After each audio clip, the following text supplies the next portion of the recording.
تعب تشكيك يا دنيا العجب، تعبت من كثر المآسي والجروح الدامية. عليش يا أرض السعيدة ضاق سطري واكتئب شعبك نزف دمه، على يد الفئات الطاغية حكامنا باعوا بلدنا بالمناصب والرتب، والشعب من ذاق المواجع وابذلوا بالتضحية.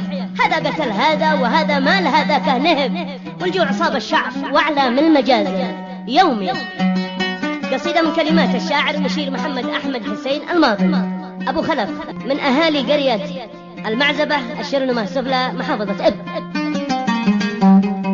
والقصيدة تحت عنوان عزك مناتي يا وطن، كما أن القصيدة مهداة إلى كل أحبابه تحكي بما فيه. يلحنها شاعر أبو مهران ويعزفها الفنان أبو هشام، مع تحيات تسجيلات الكوماني دمار الجمهورية اليمنية.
تشكيك يا دنيا العجب، تعبت من كثر المآسي والجروح الدامية. تشكيك يا دنيا العجب، تعبت من كثر المآسي والجروح الدامية. عليش يا أرض السعيدة فوق سطري واكتئب، شعبك نزف دمه على يد الفئات الطاغية. حكامنا باعوا بلدنا بالمناصب والرتب، والشعب من ذاق المواجع وابذلوا بالتضحية. هذا قتل هذا وهذا مال هذا وكان والجوع صاب الشعب وأعلى من المجازر يوميا.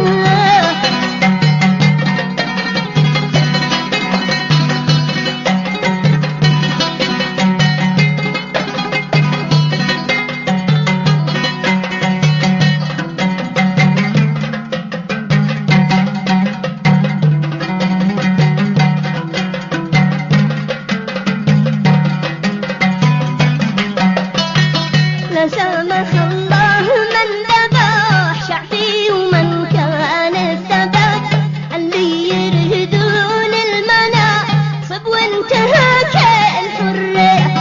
حنيت من قلبي ودمع العين في خدي سكب، حنين ذاك الأرض واجتاح الجبال العالية. حنين من فارق بلاده غصب عنه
بالشهادة راضية.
مشتاق والمشتاق ما يلام لو دمع سكب لا حد يلومه لا سكب